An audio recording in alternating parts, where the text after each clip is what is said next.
Bab 217. Wajar. Itu karena kamu sangat menyayanginya. Doakan saja semoga suamimu segera pulang dengan selamat, timpal Pak Damar. Kek, semuanya sudah siap. Ayo tidur, sudah malam. Pak Damar menoleh pada Reyhan yang baru saja muncul. Tunggu sebentar, Rey, jawabnya. Mau kakek temenin sampai Davin datang. Pak Damar berganti kembali menatap Ayu. 19. Gak perlu, kek. Kakek istirahat saja. Ayu juga bentar lagi mau ke kamar. Takutnya Umi juga mau buru-buru istirahat. Ayu lagi titipin via soalnya, jawab Ayu. Pak Damar mengangguk ragu. Tapi sesaat kemudian, senyumnya langsung terbit mendengar suara mesin mobil di sela-sela guyuran air hujan yang berhenti tepat di pekarangan rumah itu. Sepertinya itu Davin. Kamu sambut dia Gi. Kakek langsung ke kamar, iya. Titah Pak Damar. Ayu mengangguk antusias. Lebih dari 1 tahun lamanya berstatus istri dari Davin Mahesa, tapi hatinya masih saja berbunga-bunga saat mengetahui sang suami pulang ke rumah. Bahkan suara deru mobilnya saja selalu berhasil membuat jantungnya berdebar-debar bak orang kasmaran. Pak Damar langsung melangkah menuju kamar. Sementara Ayu bergegas membuka pintu dan berjalan cepat menuju teras. Menunggui sang suami yang baru saja keluar mobil lalu berlari kecil menuju teras. Loh, sayang, ngapain di luar? Tanya Davin begitu melihat keberadaan sang istri. Tangannya sibuk menepuk-nepuk jas yang sedikit kebasahan karena terkena air hujan barusan. Assalamualaikum dulu kek, protes Ayu sambil meraih tangan Davin. Astagfirullah, maaf. Davin menepuk pelan keningnya sendiri.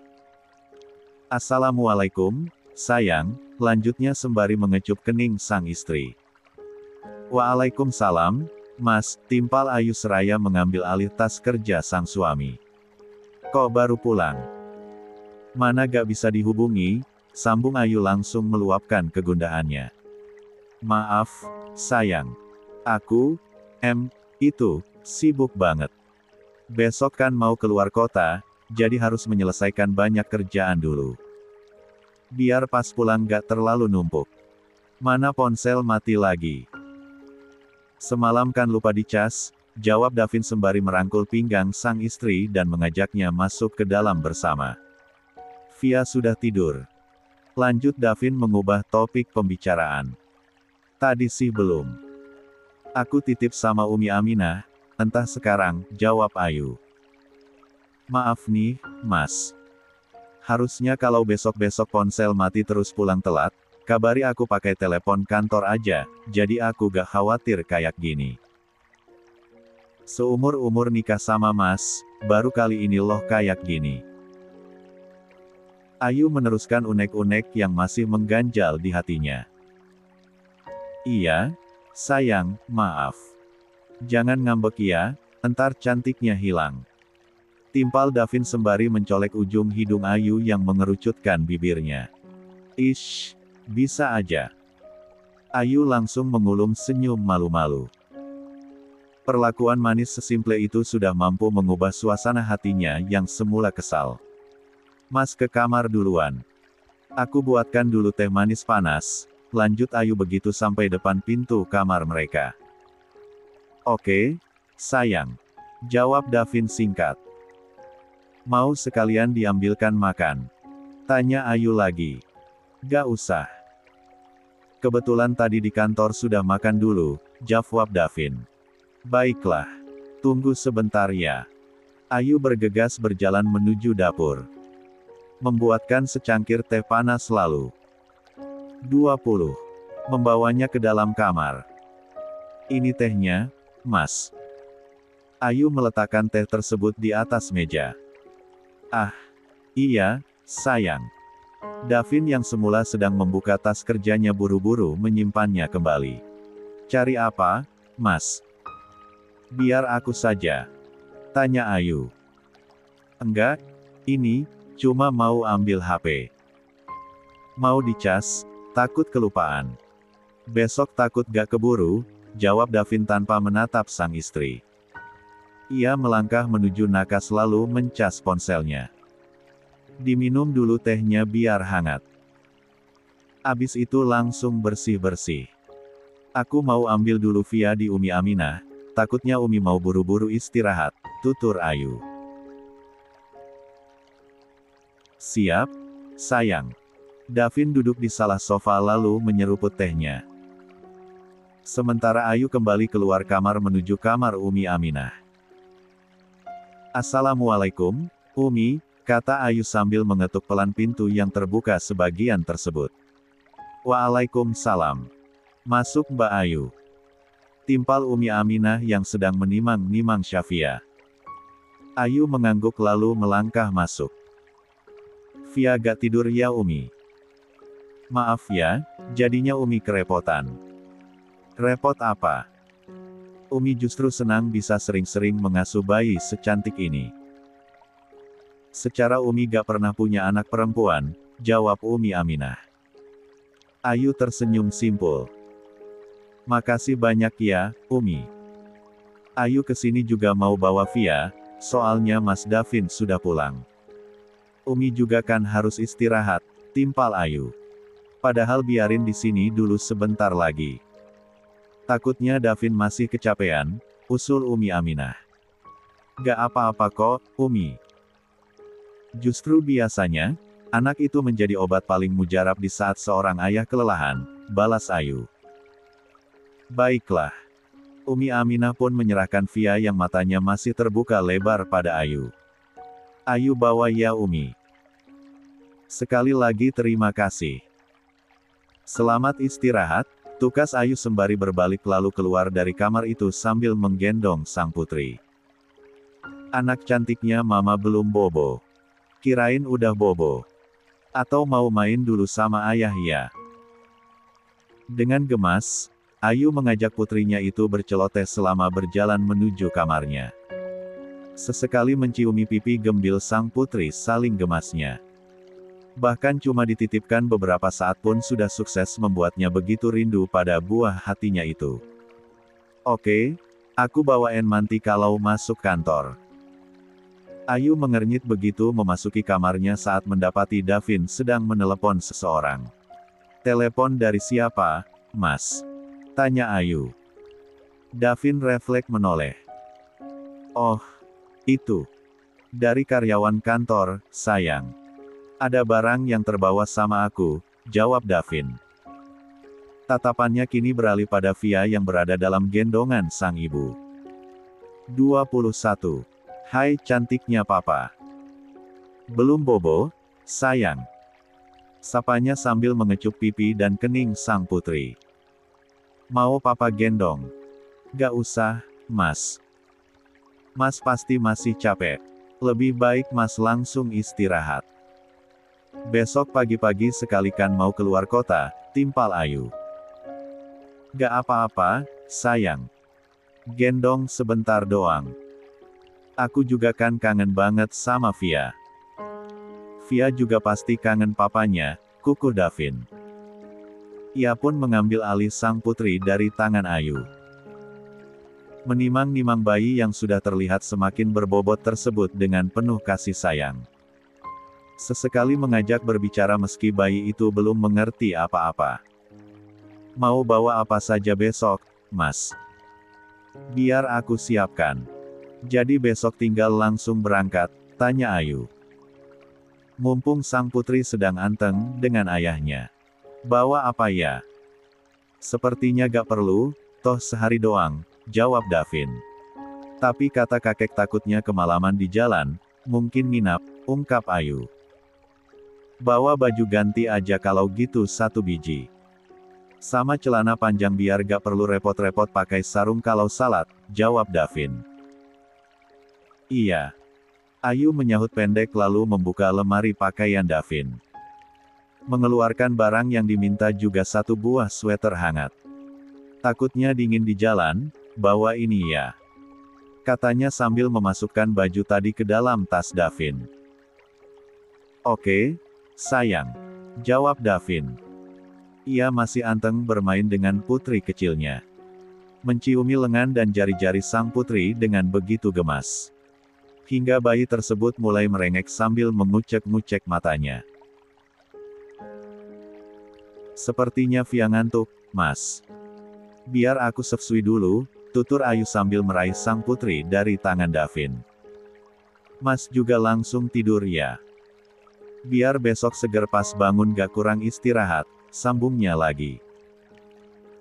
Davin mengangguk lalu lekas naik ke atas pembaringan.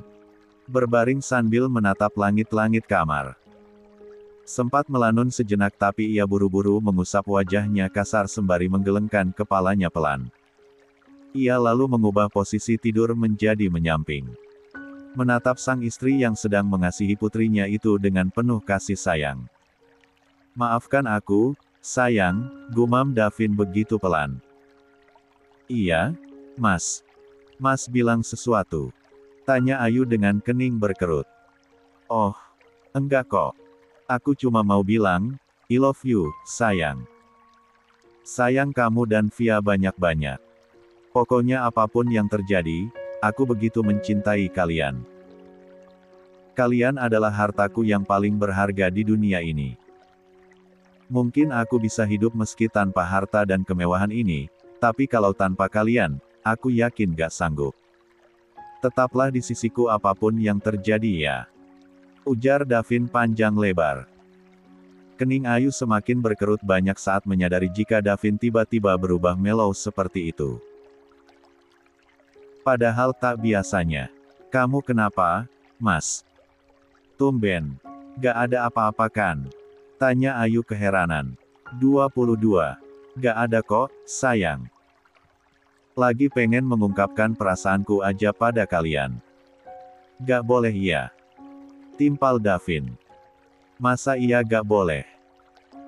Boleh banget atuh. Cuma aneh aja. Ayu terkekeh pelan mengatakannya. Namun, jauh dalam lubuk hatinya, ia begitu bahagia mendengar penuturan sang suami. Tidurlah, Mas. Aku sama putri kita juga sangat mencintai dan menyayangimu. Bagi kami, Mas adalah suami dan ayah terbaik di dunia ini. Sehat-sehat ya, Mas.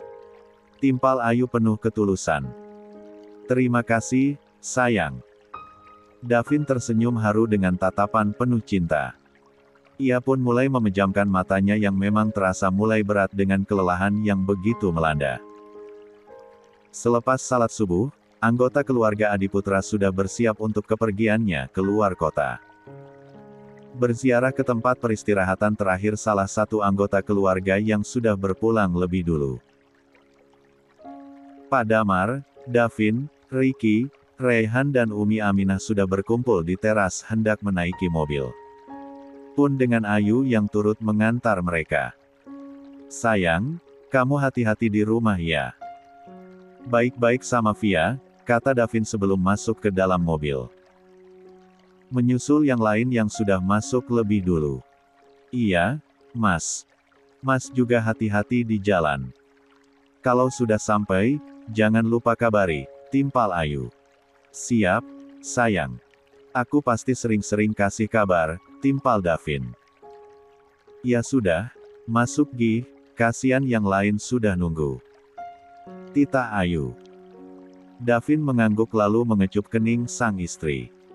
Setelah itu, ia masuk ke dalam mobil dan duduk di samping Pak Damar. Bertiga bersama Umi Aminah. Sementara Raihan berada di sisi Ricky yang akan menyetir. Bismillahirrahmanirrahim. Orang-orang yang berada di dalam mobil kompak mengucap basmalah begitu Ricky menyalakan mesin mobil. Davin yang duduk paling pinggir dekat kaca jendela pun sempat melambaikan tangan pada Ayu yang masih berada di tempat semula. Ayu membalas lambaian tangan sang suami dengan lambaian tangan juga. Tak lupa senyum termanis ia suguhkan demi mengantar kepergian orang-orang tercintanya itu. Ya Allah, tolong jaga seluruh keluarga hamba. Lancarkan perjalanan mereka dan semoga mereka pulang kembali dalam keadaan sehat juga selamat. Doa Ayu kala mobil itu mulai keluar gerbang rumah di hari yang masih sangat pagi. Setelah mobil itu tak terlihat lagi, Ayu kembali masuk ke dalam rumah. Ia tak ingin tidur lagi meski semalam kurang istirahat karena sering terbangun untuk mengasihi. Mumpung bayinya masih tidur, Ayu menyibukkan diri dengan aktivitas. Terlebih hari ini, tak ada Umi Aminah yang akan membantu menjaga sang putri ketika ia beraktivitas. Aktivitas pertama yang ia lakukan yaitu membereskan tempat tidur. Mengumpulkan baju-baju kotor miliknya, milik Davin juga milik sang putri untuk diserahkan pada asisten rumah tangga di rumah itu. 23. Setelah dirasa beres dan rapi, ia langsung mandi dan berdandan tipis-tipis. Hanya untuk menutupi kehitaman di area matanya karena kurangnya istirahat. Begitu selesai menyisir rambutnya, sang putri pun terbangun dengan lengkingan tangisnya. Membuat Ayu langsung menghampiri putrinya itu penuh senyuman. Anak cantiknya mama sudah bangun. Kenapa nangis, sayang? Haus, ya? Atau popoknya basah? Celoteh Ayu sambil meraih putrinya itu agar berhenti menangis. Ayu bersiap mengambil posisi lalu mengasihi sang putri. Setelah itu, ia langsung mengganti popok putrinya yang basah. Sebentar lagi siap-siap mandi ya, sayang. Sekarang kita ke depan dulu. Nyari matahari, ujar Ayu. Ayu pun bergegas membawa sang putri ke halaman. Menyambut pagi yang begitu cerah dengan ceria dan penuh kebahagiaan. Mbak, susu sama roti dimakan dulu. Mbok lihat, Mbak Ayu belum keburu sarapan. Mbok Sumi meletakkan nampan berisi setangkup roti tawar dan segelas tinggi susu putih. Makasih ya, Mbok. Kebetulan emang belum keburu sarapan. Niatnya nanti setelah memandikan Via, tutur Ayu. Sama-sama, Mbak. Kalau butuh bantuan, panggil saja Mbok, iya. Timpal Mbok Sumi. Siap, Mbok. Ayu menjawab lantang. Sembari menunggui putrinya berjemur, Ayu melahap rotinya lalu meminum susvinya hingga tandas tak bersisa. Setelah itu, ia bersiap untuk kembali ke dalam rumah. Selamat pagi. Sapaan seseorang membuat langkah Ayu menuju rumah terhenti. Ia berbalik, menatap wanita yang berdiri tak jauh darinya. Pagi. Ayu menyahut pendek. Maaf mengganggu waktunya. Apa benar ini rumahnya Pak Davin? Tanya wanita itu. Iya benar. Saya istrinya, jawab Ayu. Mbak siapa ya? Tanyanya keheranan. Saya, sekretarisnya. Saya mau mengambil barang saya yang ketinggalan di mobil Pak Davin semalam, aku wanita itu. Ketinggalan di mobil Mas Davin. Ulang Ayu dengan jantung berdebar kencang. Hawa panas mulai menyerang dengan banyaknya praduga yang memenuhi kepalanya. 24. Perselingkuhan adalah hal yang paling menakutkan untuk seluruh istri di dunia ini. Ujian berbentuk orang ketiga itu bak bayang-bayang menyeramkan yang bisa menghantui siapa saja. Tak mengenal usia, juga tak pandang bulu. Mulai dari yang masih berusia muda, sampai yang usianya sudah tua pun kadang bisa terpeleset jurang perselingkuhan. Mulai dari orang biasa, apalagi orang yang kaya raya. Begitupun untuk Ayu. Terkadang, di benaknya, selalu terbersit rasa takut jika sang suami tergoda orang ketiga. Apalagi Ayu menyadari jika para karyawati di kantor Davin terlihat sangat cantik dengan pakaian yang modis dan rapi. Membuat betah para mata yang memandang. Namun, ketakutan itu selalu berhasil ditepis Ayu dengan terus meyakinkan dirinya bahwa Davin adalah sosok lelaki dan suami yang setia. Pun Ayu tak pernah melihat gelagat aneh-aneh dari suaminya itu. Hingga Ayu semakin yakin bahwa sang suami akan tetap menjaga kesetiaannya. Sayangnya, keyakinan itu kini sedikit goyah saat Anne melihat seorang wanita mendatangi rumahnya untuk mencari Davin. Apalagi penuturan yang dikatakan wanita tersebut yang secara tak langsung mengatakan bahwa semalam Davin dan wanita itu pernah ada dalam satu mobil. Tunggu. Semalam Mas Davin pulang sangat telat dan tak bisa dihubungi. Apa itu artinya Mas Davin sedang bersama wanita ini? Batin Ayu mulai berpikir negatif. Wanita yang masih berdiri dalam jarak tak lebih dari 1 meter dari Ayu itu kembali menyeru karena Ayu malah terdiam membeku. Apa mungkin Pak Davin menitipkannya pada Mbak? Lanjut wanita tadi. Ayu yang kepalanya masih dijejali banyak pertanyaan menggeleng pelan. Enggak. Mas Davin gak titip apa-apa, jawab Ayu. Kalau boleh tahu, barangnya apa ya, Mbak? Mungkin bisa saya carikan di mobilnya, sambung Ayu mencoba bersikap ramah. Aduh gimana ya? Wanita yang belum memperkenalkan namanya itu nampak salah tingkah. Katakan saja, Mbak. Biar saya bantu cari, kejar Ayu. Sebenarnya, itu, anting saya semalam jatuh di mobil Pak Davin, aku wanita itu dengan raut wajah kikuk. Masalahnya, anting itu satu-satunya anting yang saya miliki. Dan saya gak percaya diri kalau bepergian tak memakai anting. Berasa ada yang aneh. Anting. Jantung Ayu kian memburu. Pikiran buruk semakin memenuhi pikirannya. Kenapa anting sekretaris Mas Davin bisa jatuh segala?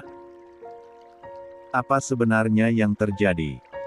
Apa yang mereka lakukan? Pikir Ayu dengan perasaan mulai tak karuan. Kalau boleh tahu, kenapa anting Mbak bisa jatuh di mobil suami saya? Dan kenapa Mbak bisa pulang bersama suami saya? Tanya Ayu tanpa bisa menahan rasa cemburunya. Saya bingung menjelaskannya, Mbak. Takut salah bicara. Lebih baik, Mbak nanti tanyakan langsung pada Pak Davin, jawab wanita itu. 25. Oke, nanti saya pasti tanyakan pada Mas Davin. Tapi saya juga ingin mendengar penjelasan versi Mbak. Ayu terdiam. Bingung memanggil wanita itu karena belum tahu namanya. Saya Miranda, Mbak. Panggil saja Mira, kata wanita itu memperkenalkan diri. Oh, iya, saya Ayu. Dan ini putri saya dan Mas Davin, timpal Ayu. Oh, iya.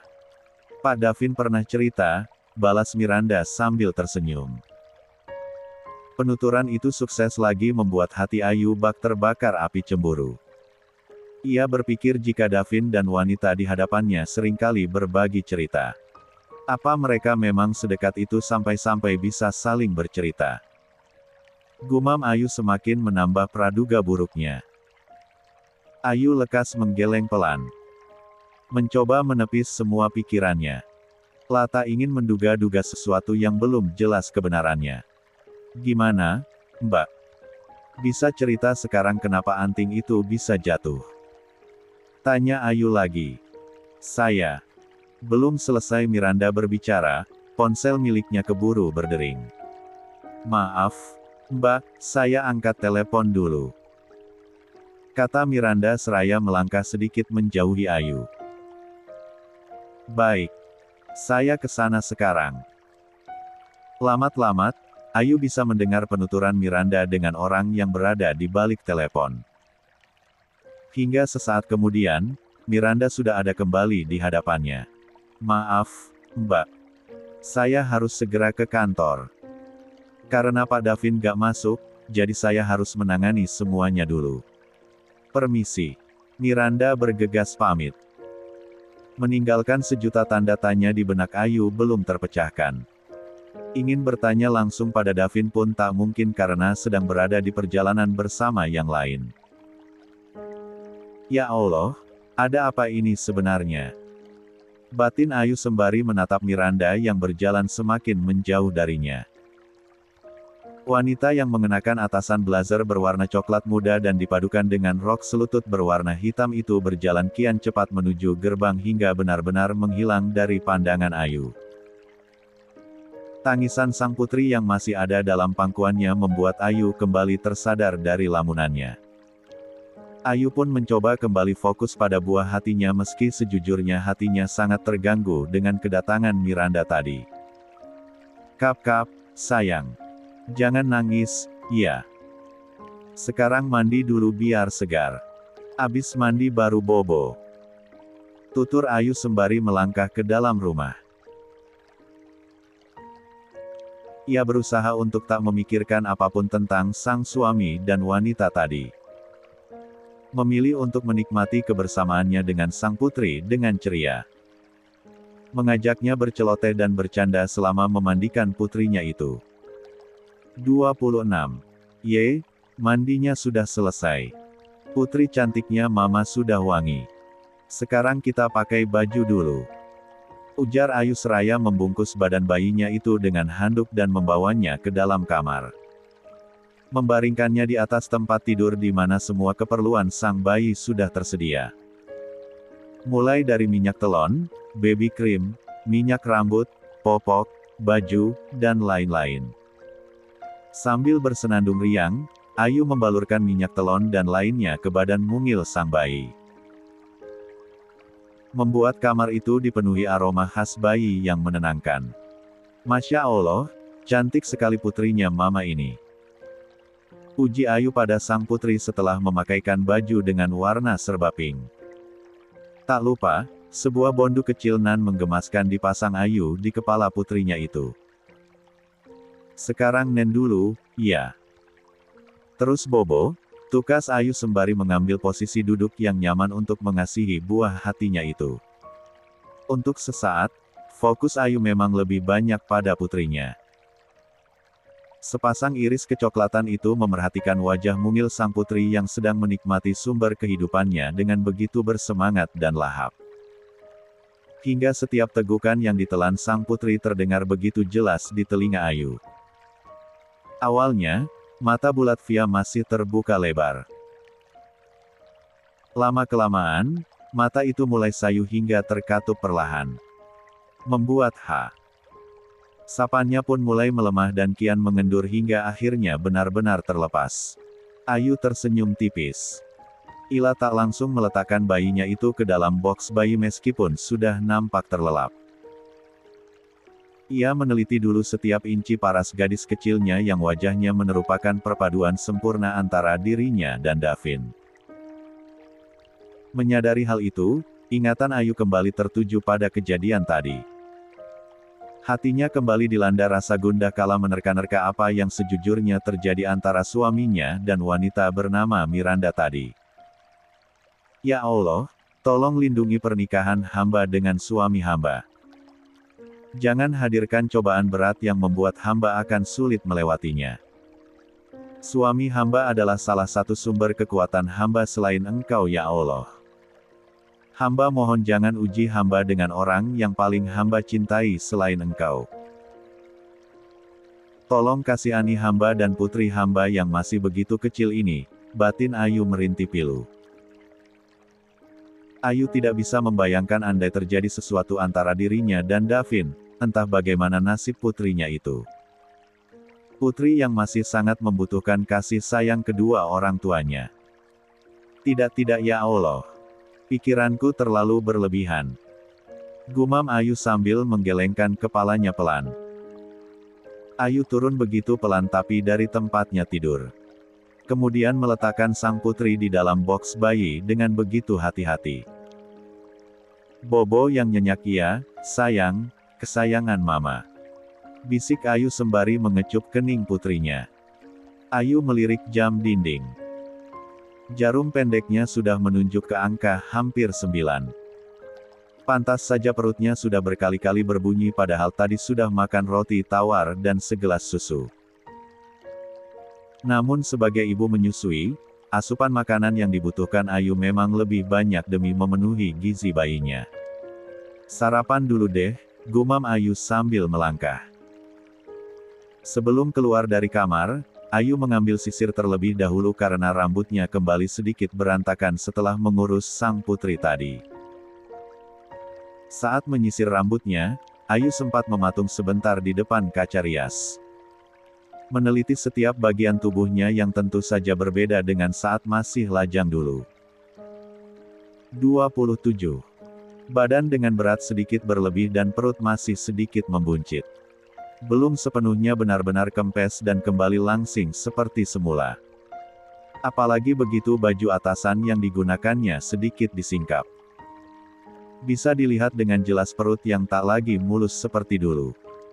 Masih ada kulit yang mengendur akibat dari proses melahirkan dulu. Selesai memeriksa perutnya, Ayu lekas duduk di kursi tempat rias. Memperhatikan wajahnya yang begitu jauh dari kata segar meski sudah mandi.